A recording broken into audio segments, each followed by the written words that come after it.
Bismillahirrahmanirrahim. Assalamualaikum warahmatullahi wabarakatuh. Waalaikumsalam. Ya, kembali lagi ke diskusi hukum kita. Hari ini saya akan membawa Prof. Topo nih. Prof. Topo, Guru Besar Hukum Pidana UI, yang sudah malang melintang di berbagai dunia hukum pidana, termasuk Promus juga dalam konteks hukum pidana. Baru-baru ini beliau juga termasuk mengkritisi KUHAP juga dalam forum dosen hukum pidana, ya itu kita akan bahas ya. Jadi kebetulan dengan waktu yang sangat berharga ini kita akan berdiskusi dengan Prof. Topo ya. Pertama begini Prof, ini termasuk Prof. Topo ini isu-isu kekinian langsung disamber dengan konten-konten escape clause-nya. Bahkan dari KUHAP sampai ijazah palsu tuh. Dan itu juga berbagai permasalahan. Mungkin ini karena belum pernah ditanyakan di podcast-podcast lain nih Bro.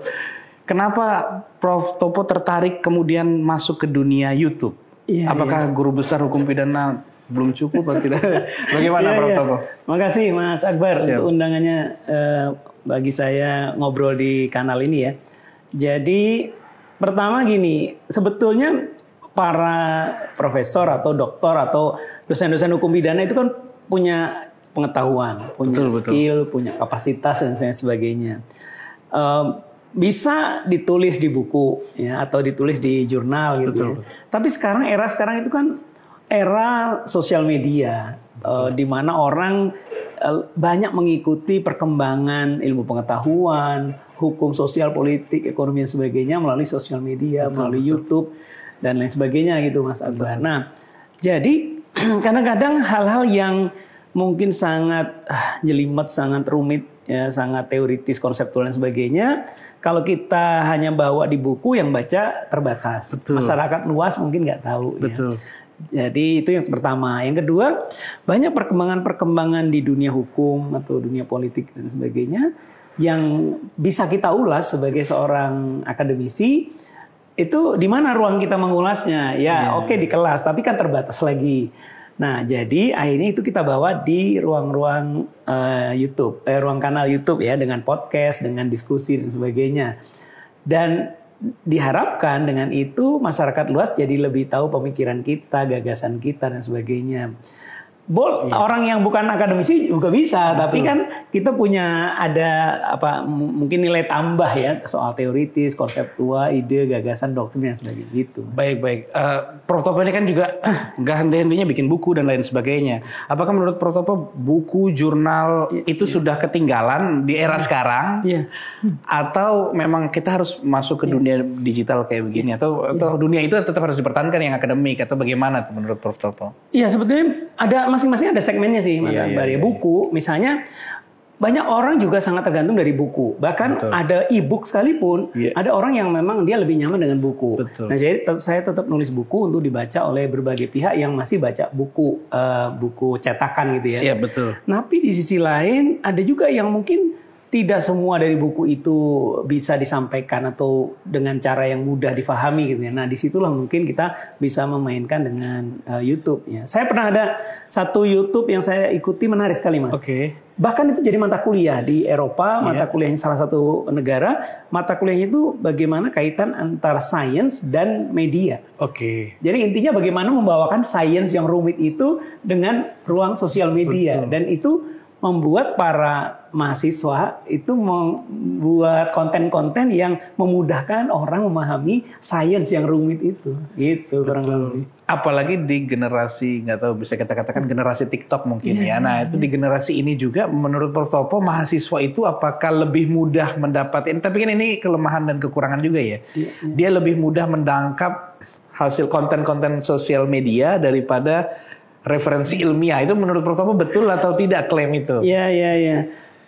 Nah mungkin gini, sebagian orang-orang konten kreator itu pintar ya. Dia membuat apa yang susah, apa yang rumit ada di buku-buku atau di jurnal.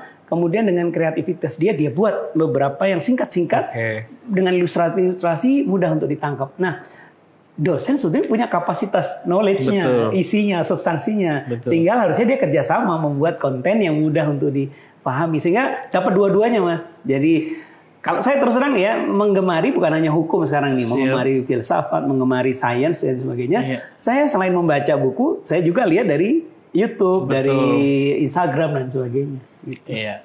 Oke, ini menarik sekali nih. Kita bisa mendapatkan informasi, bagaimana menyebarkan informasi. Apalagi kita dosen juga ya, Prof, memiliki pertanggungjawaban, apalagi sebagai guru besar mungkin Prof Topo.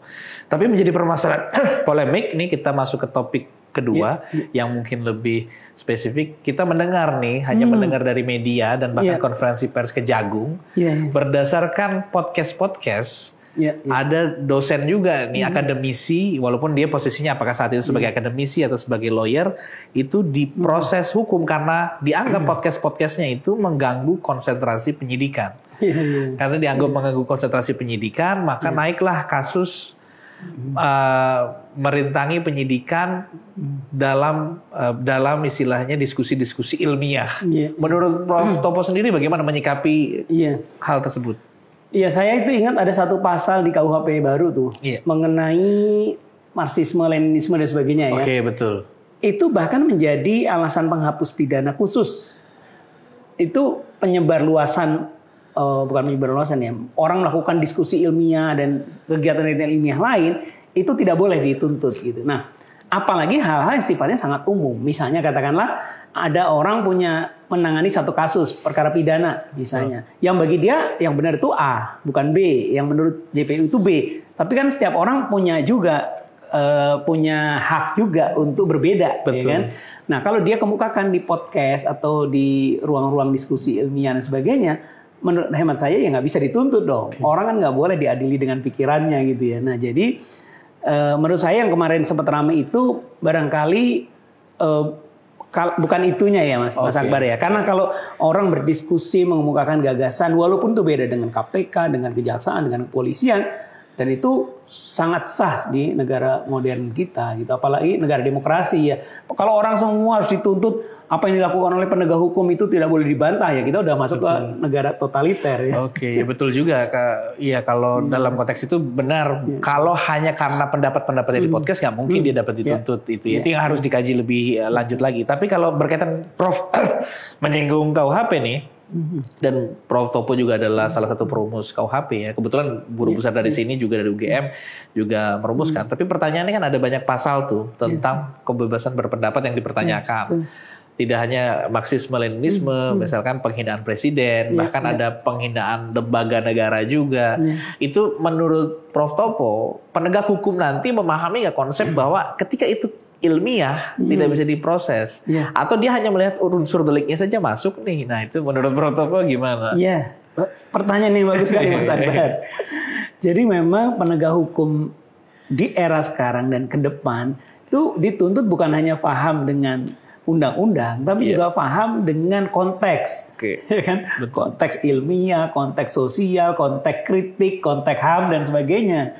Sehingga tidak semua hal yang kelihatannya dimasuk nih rumusan ini itu lalu diproses secara pidana ya, karena di konteks negara demokrasi HAM berbicara harus dilindungi, kemudian kebebasan berbicara, kebebasan untuk mengungkapkan gagasan, pendapat dan sebagainya itu tidak boleh dimatikan, tidak boleh ditakut-takuti orang ya. Sekarang kan ada ya orang memberikan kritik, jadi teror, jadi takut dan sebagainya. Ini nggak boleh terjadi. Gitu.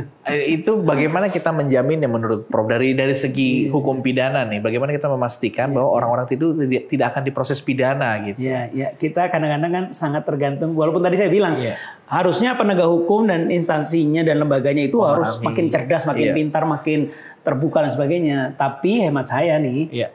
Sangat tergantung juga sekarang ini dari pucuk pimpinan negara, pemerintah, ya presiden, para khususnya presiden, ya presiden dan top manajemen di kabinet ya di pemerintahan itu haruslah yang lebih terbuka wawasannya, pikirannya dan sebagainya. Karena misalnya gini bisa ditafsirkan kan, kalau yang orang nomor 1 di Indonesia merasa tersinggung, akhirnya yang Kapolrinya atau jaksaannya atau KPK-nya terus langsung bertindak karena dianggap itu adalah mengganggu negara. Nah, itu repot kan. Jadi menurut saya kepala negara atau kepala pemerintahan, presiden dalam hari ini itu juga punya role yang penting untuk udahlah pokoknya semua sesuai dengan yang dijamin oleh konstitusi ya, jangan sampai dipersekusi, jangan sampai ditakut-takuti dan sebagainya gitu.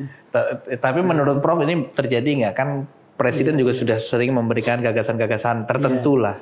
Tapi terkadang aparat di bawahnya merasa ingin mencuri perhatian dengan melakukan tindakan-tindakan represif terlebih dahulu. Itu ada cara memperbaikinya nggak, Prof? Atau gimana? Iya, saya ingat dulu ada orang coret-coret grafiti. Iya, betul. Kemudian ada yang baru-baru ini di satu provinsi gitu ya, orang yang kritik ya kepada gubernurnya, kemudian muncul semacam pembulian secara elektronik dan sebagainya. Betul. Jadi balik lagi kalau menurut saya kebijakan dan wawasan luas kenegarawanan dari para politisi, khususnya yang sedang menjabat di pucuk-pucuk pimpinan entah di pusat maupun daerah, itu harus dikedepankan. Dia harus ngasih, kadang-kadang APH-nya atau pimpinan-pimpinan penegak hukum itu kalau tidak diberi sinyal yang jelas untuk tidak memproses itu, kadang-kadang udah bertindak aja. Betul. Gitu, karena untuk ya saya nggak tahu, kadang-kadang tadi ya mungkin untuk ini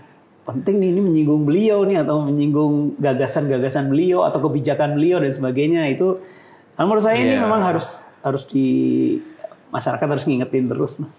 Iya, bahkan kasus yang ada terduga presiden kita ciuman dengan mantan presiden itu kan juga menjadi permasalahan kan sebenarnya. Mungkin saya yakin presidennya juga tidak mempermasalahkan gitu, tapi itu menjadi. Nah, ini juga salah satunya, Prof. Ini kan ada salah satu juga diduga kasus ini masuk ke topik selanjutnya, karena ini berkaitan dengan mencari perhatian presiden.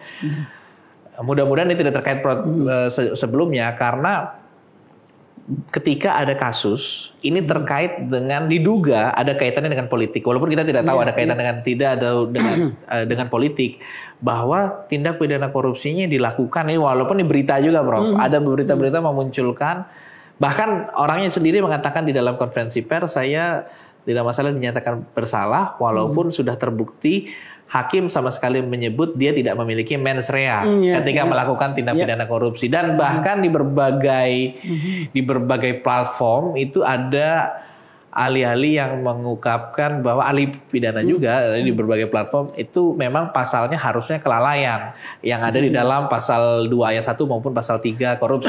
Jadi tanpa mens rea pun bisa. Menurut Prof, apakah betul kita bisa memproses hukum seseorang seperti itu? Iya, nah kalau ini soal sangat basic sekali, sangat fundamental sekali. Jadi kalau penegak hukum khususnya yang menegakkan hukum pidana tidak tahu, ini bahaya ya. Begitu juga para ahli. Betul.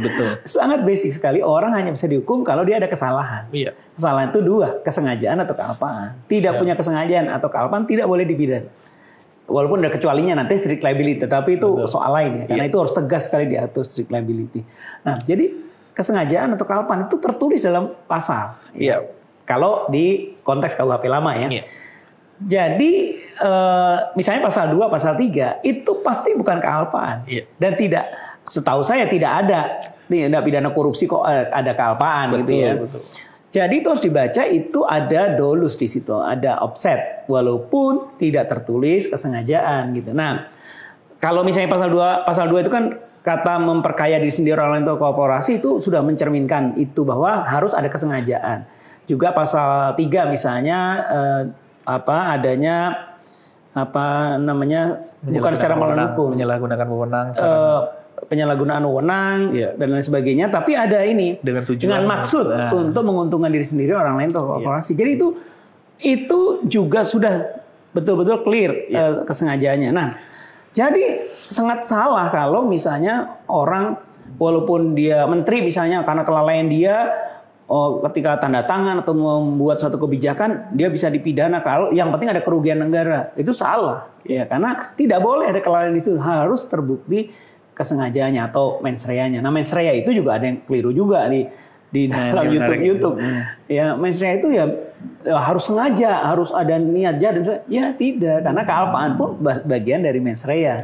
Tapi memang pada umumnya orang hanya bisa dihukum kalau dia sengaja gitu ya. Kecuali kalau delik kealpaan. Nah, konteks pasal 2, pasal 3 itu yang saya pahami, Mas. Jadi memang harus ada bentuk kesengajaan ya. Apalagi Prof Topo di dalam KUHP juga termasuk yang memformulasikan ada pasal 36 di mana dia harus tertulis kesengajaan. Kalau dia tidak tertulis berarti dia harus diartikan kesengajaan. Kecuali dia ditulis secara tegas dia adalah kealpaan. Yang menariknya sekarang adalah akhirnya di dalam KUHP buku 2 pun tidak ada yang merumuskan dengan sengaja, walaupun ada 1-2 lah yang ada dengan sengaja, tapi tidak ada unsur dengan sengaja. Menurut Prof, ketika penegak hukum menerapkan itu, ini kan kita udah melihat praktek penegakan hukum ya. Penegak hukum menerapkan buku 2, dia akan melihat pasal 36 atau langsung cukup nggak ada dengan sengaja nih, mudah nih. Ya, itu bagaimana kira-kira? Iya. Pertanyaan yang sangat bagus dan sangat sulit menjawabnya. Karena itu kan perlu sekali pemahaman. Betul. Pemahaman tahunya dari misalnya sosialisasi, edukasi, capacity building dan sebagainya. Betul. Itu amat sangat kurang kita 3 tahun terakhir setelah KUHP baru disahkan. Gitu ya. Sehingga pasal 36 itu belum tentu pada ngeh atau paham betul. Berikut penjelasannya ya, bukan hanya teksnya ya. Nah, jadi memang ada resiko sih Mas Akbar kalau dia tidak paham itu, tidak paham ajaran kesalahan, tidak paham.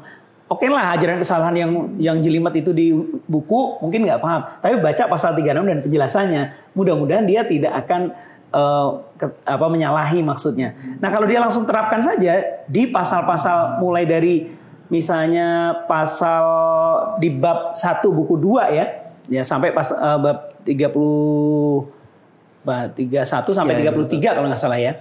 Nah kalau itu dia buka nggak ada sengaja, langsung ya udah nggak ada sengaja, berarti langsung diproses, langsung dituntut. Nah, itu cilaka tuh. Iya, itu yang mungkin kita takutkan karena kayak di undang-undang narkotika itu kan tidak ada unsur dengan sengaja selama ini. Akhirnya ada beberapa kasus hakim maupun penuntut umumnya tidak mengisahkan tadi bahwa harus ada mens rea di dalamnya. Nah, ini mungkin terkait keseluruhan nih Prof, karena dari proses penegakan hukum dan lain sebagainya sebagai topik terakhir juga. Saya itu kan sempat mengatakan bahwa permasalahan hukum kita ini ada di pendidikan hukumnya, Prof. Nah, betul. Kalau menurut Prof sendiri bagaimana? Karena kayak misalkan di UI sama UGM pun memiliki struktur kurikulum yang berbeda.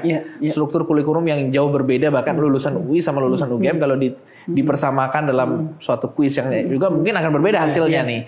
Itu menurut Prof apakah contoh yang baik atau bagaimana nih seharusnya kita memperbaiki pendidikan hukum kita nih? Tapi Fakultas Hukum tetap akan dirobohkan. Jadi dibubarkan artikel yang menarik dari Mas Akbar ya. Ya, jadi salah satu menurut saya aktor yang penting di dalam konteks pelaksanaan KUHP nasional ke depan yang benar adalah kampus hukum. Jadi sebelum mencerdaskan, mengedukasi APH dan praktisi hukum, kampus hukum, dosen-dosen fakultas hukum, khususnya yang ngajar pidana, itu harus paham dulu gitu kan. Nah, jadi sebetulnya secara umum sih kalau saya lihat di banyak kampus itu ya mengajarkan, kalau dalam konteks pidana paling nggak ada asas hukum pidana atau pidana yang umum ya, yang di buku 1.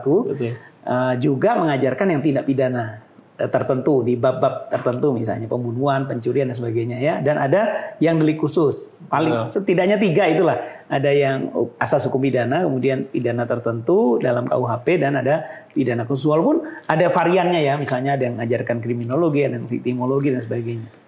Nah itu mungkin beda-beda di misalnya bobotnya atau juga substansi apa saja yang diajarkan mungkin udah beda. Tapi saya sih berharap ya dengan akan segera berlakunya KUHP baru, semua kampus hukum harus mengajarkan KUHP baru ini. Mungkin bisa 80-an%. Ya, 20-an% lagi mungkin dibandingkan dengan yang KUHP lama. Sebab harus tahu ya bagaimana perjalanan atau perbedaan yang substansi KUHP lama dengan yang baru. Tapi yang jelas yang kita ajarkan mahasiswa sekarang itu akan berpraktek dengan KUHP nasional. Betul. Gitu. Jadi memang pertama-tama yang paling harus lebih memahami itu dosen-dosen di Fakultas Hukum. Nah, KUHP baru kan paradigmanya luar biasa baru tuh, Prof. Dia kan luar biasa baru. Sedangkan jadi betul-betul baru lah. Makanya kita mahasiswa kita perlu diajarkan itu. Tapi pertanyaannya mahasiswa kita maka akan lebih paham daripada seniornya di kejaksaan, di pengadilan dan lain sebagainya. Itu menurut Prof bagaimana? Apakah sosialisasi cukup atau bagaimana ya? Nah gini, akhirnya kalau yang ini aktor kedua nih, yaitu lembaga-lembaga hukum. Saya sendiri bekerja sama dengan Mahkamah Agung. Mereka sudah melakukan pelatihan-pelatihan yang lalu terhadap hakim ya, bukan calon hakim. Hakim-hakim sudah dilakukan pelatihan-pelatihan KUHP baru. Tapi sekarang ini ada yang lebih besar lagi. Mereka akan lakukan 1.500 hakim tingkat pertama dan banding seluruh Indonesia akan lakukan pelatihan secara bergelombang. Akan segera dilakukan. Kejaksaan saya kira sudah melakukannya beberapa tahun lalu, tapi kekhawatiran saya adalah belum semua tercakup tuh. Iya betul. Karena jumlahnya yang sangat banyak. Iya. Jadi tercakup nih dalam arti secara materi semua dikasih dan secara pemahaman termasuk juga mungkin sampai ke simulasinya. Iya. Bahkan kalau lembaga penegak hukum lebih jauh tuh Mas Akbar sampai Iya. bagaimana hakim nih putusannya bagaimana ini. Iya, Sekarang betul, Mahkamah Agung betul. sedang mempersiapkan itu. Tapi kejaksaan juga harus, kepolisian, KPK dan seterusnya. Nah itu yang mungkin yang Itu perlu masih PR dipetakan harusnya. Iya. Ini diskursus juga karena kan KUHP itu kan melahirkan beberapa kewajiban. Betul. Salah satunya harus ada KUHP, Ya. ada undang-undang pidana mati, harus ada undang-undang penyesuaian, ada berbagai peraturan pemerintah lainnya. Ya. Ini kan kita melakukan podcast ini bulan akhir Juli nih, sudah mau Agustus. Jadi 6 bulan lagi kurang 5 bulan lagi Ya. kita sudah harus memberlakukan. Menurut Prof Topo, ini argumen pamungkasnya. Indonesia siap tidak dengan KUHP baru ini di Januari 2026? Kalau mau ideal sekali belum. Oh belum. Belum siap, ideal sekali ya. Iya. Karena saya melihatnya indikatornya gini, kalau setiap acara sosialisasi saya lakukan, saya mengisi dan sebagainya, masih banyak pertanyaan-pertanyaan yang mendasar Iya, ya. iya betul. Itu baru yang buku 1. Betul. Saya belum masuk ke buku 2-nya gitu ya. Jadi kalau mau ditanya kesiapan yang ideal mungkin tidak akan siap di Januari. Tapi kalau kadang-kadang orang Indonesia kan suka ya udah nyebur aja gitu. Iya. Tapi kita lihat bagaimana. Ya mudah-mudahan siap gitu, mudah-mudahan. Ini walaupun ini mungkin mudah-mudahan tidak ada konflik kepentingan dalam Prof membahas itu, tapi pertanyaannya kalau Prof disuruh memilih antara menunda atau tetap nyebur, nah Prof memilih menunda atau tetap nyebur, misalkan itu beda aliran. Iya, beda. Jadi gini, memang dua-duanya ada resiko. Betul.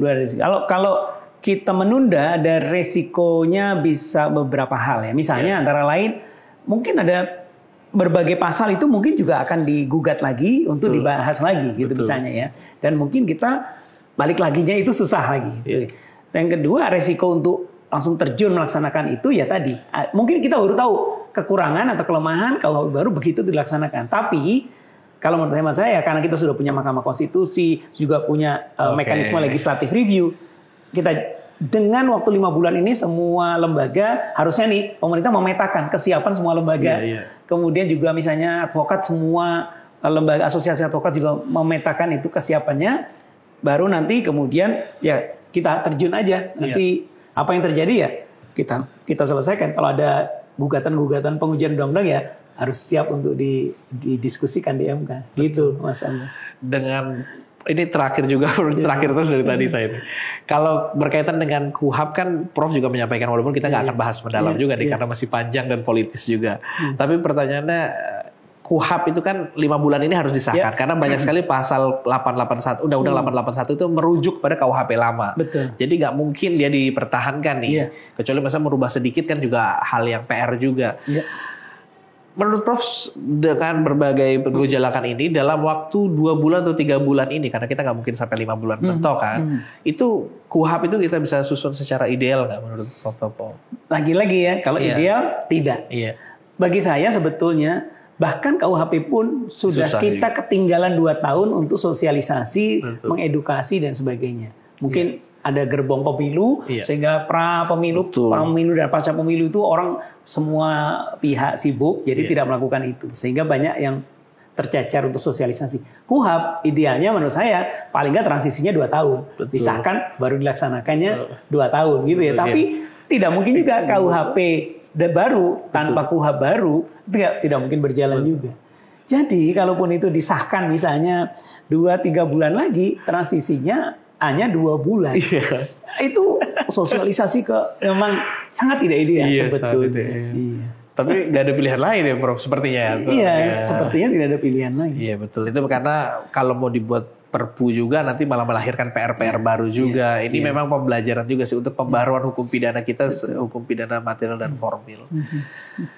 Saya rasa mungkin itu sudah diskusi yang cukup panjang dan komprehensif juga dengan Prof Topo. Terima kasih Prof Topo sudah mau gabung. Mudah-mudahan nanti kita bisa ketemu lagi dan berdiskusi lebih banyak lagi. Terima kasih, mudah-mudahan bermanfaat. Like and subscribe. Terima kasih. Terima kasih Prof. Ya, sama-sama. Terima kasih. Aduh, bagus sekali Prof.